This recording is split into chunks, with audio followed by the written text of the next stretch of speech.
Good morning, everyone. My name is Yvette and I'm a senior public relations major. Today, I'm here to talk to you about a topic that is very near and dear to my heart, and it's something that has impacted me and helped shape me into who I am today. And that is something none other than the sport of baseball. But to me, baseball is more than just a sport. It's a way of life.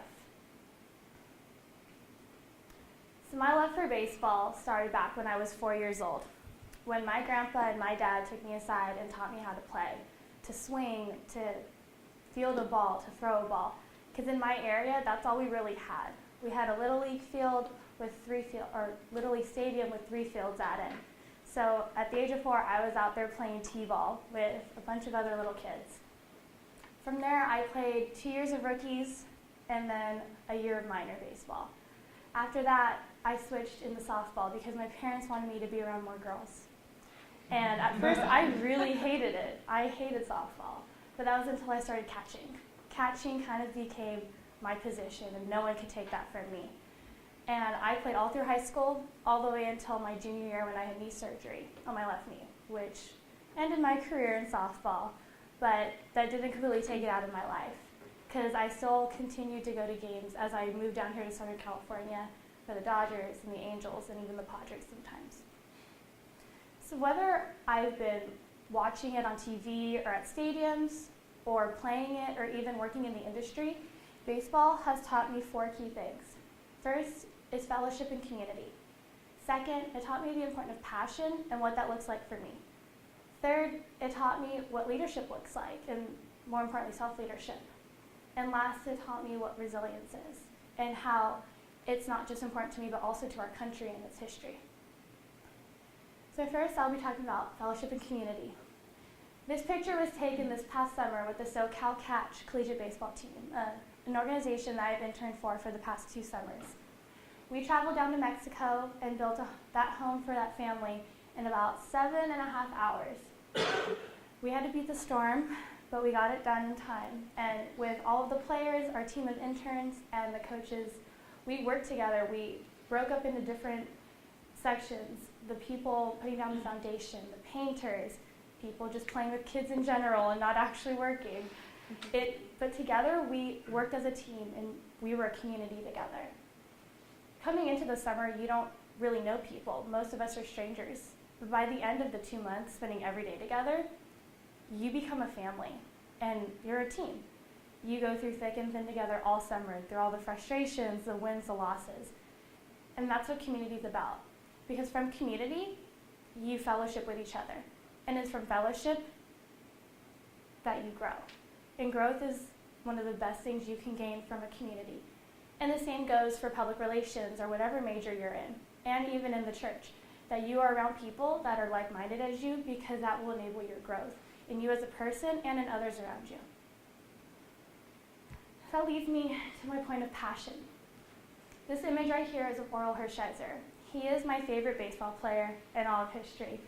He played on the Dodgers in the 1980s and won the Cy Young Award for them, which is an honorary pitcher's award, in 1988, when the Dodgers beat the Athletics in the World Series.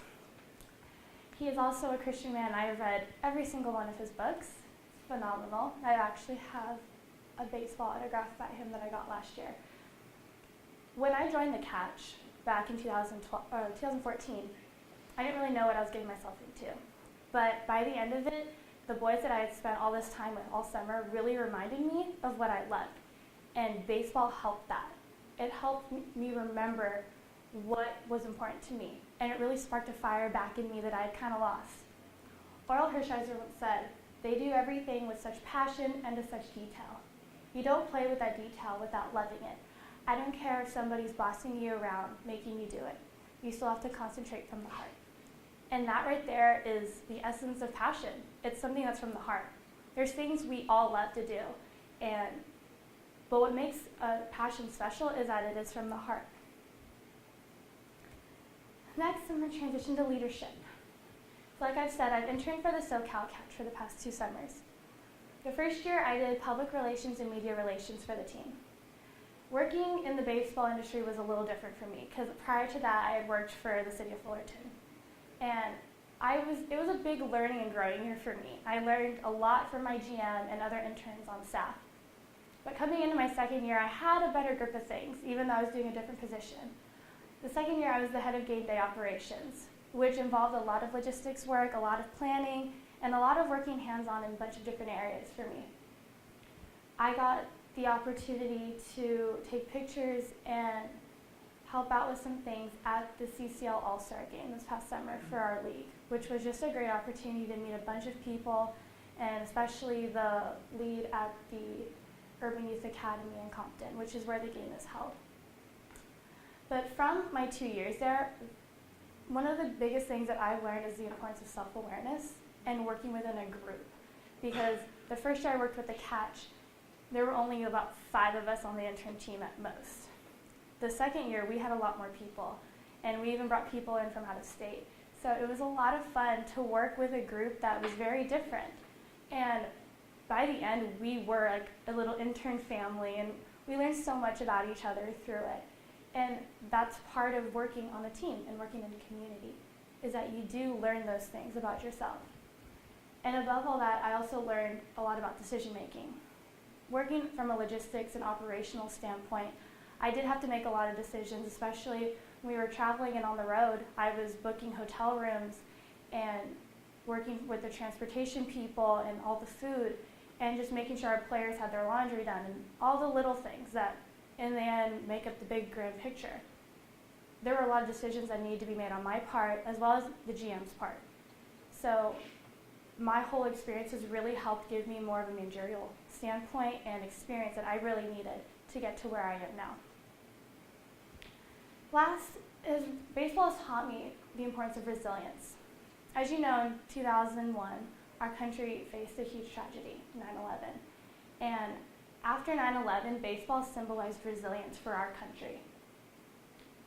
The mayor of New York said, "The legacy is a wonderful one. It is how much baseball means to people and what it can do for a community, what it can do for a country. I think it was just wonderful that baseball came along at the right moment and reestablished itself as a national pastime." After 9/11, a couple games were canceled, which only happened once prior to that event, and it was because of weather. Baseball is never canceled, but they canceled it because of this tragedy.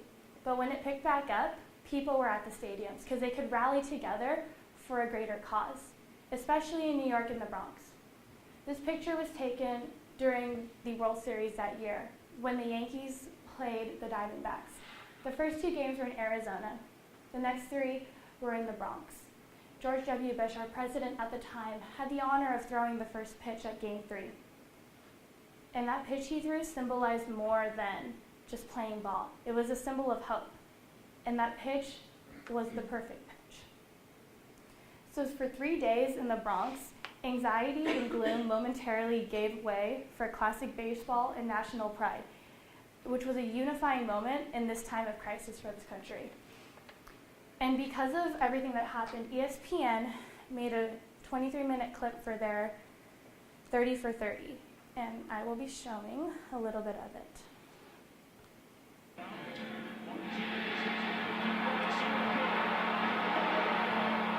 And that happens again.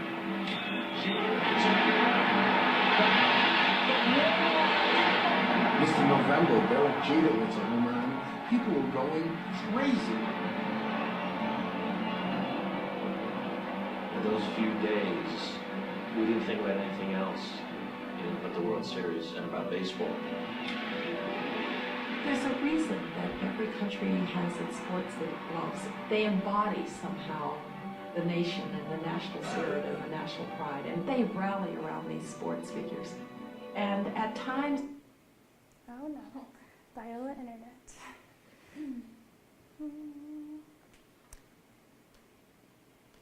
of national triumph, we rally around them in joy.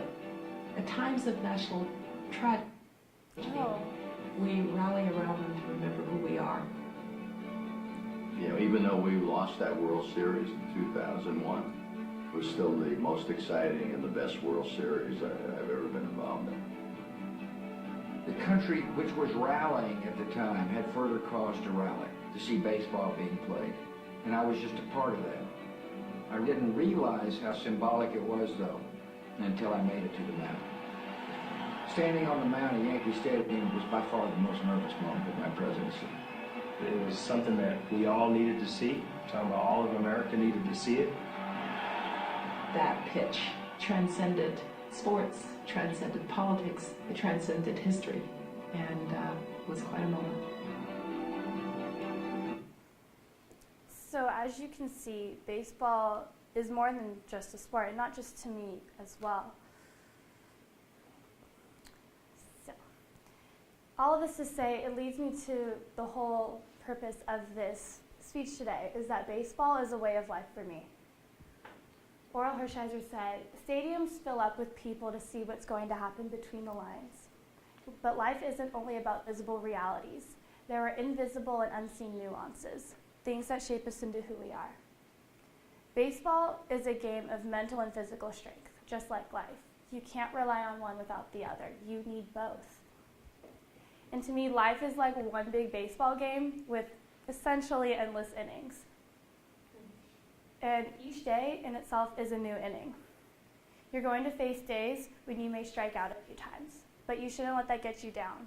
You should take that with you and apply it to the next day, because after all, that's part of the game. You can't learn and grow if you don't make mistakes. Then there's going to be days when you may hit some balls, you'll hit a home run, and those are going to be days that you'll remember on top of others. But then, of course, there's going to be days when you'll walk, or nothing exciting happens, or maybe you get hit by a pitch. But practice makes perfect, and that's part of the game, and that's part of life. The beauty of this, though, is that after the inning's over, you have a new inning after. You have a new day that's going to follow. Yeah, it's the same game, but it's a new inning, and you have the capability of showing what you can do in that new day. Baseball and life is a game of mistakes. So learn from the mistakes you make and apply them and move on and make the next inning count. This quote is a quote that I came across from a TV show that I absolutely love called Chasing Life. And it's kind of a quote that I've kind of lived by now. Maybe it's not about finding a reason, but trusting that there is one. I have a passion for baseball. I always have since I was little. I have a passion for sports in general as well. And above that, I have a passion for life. And all that passion for me, that comes from the heart. It's something that's very important to me. So what does this have to do with public relations? Well, I hope to combine my passion for sports, my love for people, and building those mutual beneficial relationships, and my ambition for public relations and business to impact those not just in the sports industry, but everywhere else as well. But something that I've learned recently is that sometimes my passions is not necessarily synonymous to God's calling for me. For the longest time, I've wanted to work in baseball, and I still do, but that doesn't mean that's what's going to happen. Sometimes passions are meant to be left as just passions, and just things that we enjoy along the side of what we're actually going to be doing. I'm not entirely sure where God's calling me. I'm graduating in 13 days. I have no idea what's happening job-wise after that. But I trust that God has a plan for me, and that in the end, I will be serving Him in whatever it may be. Public relations has given me the opportunity to be a representative, an advocate, and a communicator. It has given me the chance to have a voice, something that I kind of forgot I had for a while. But there's a difference between having a voice and being a voice. And my ultimate goal is to be a voice for others, both through my actions and my words. Thank you.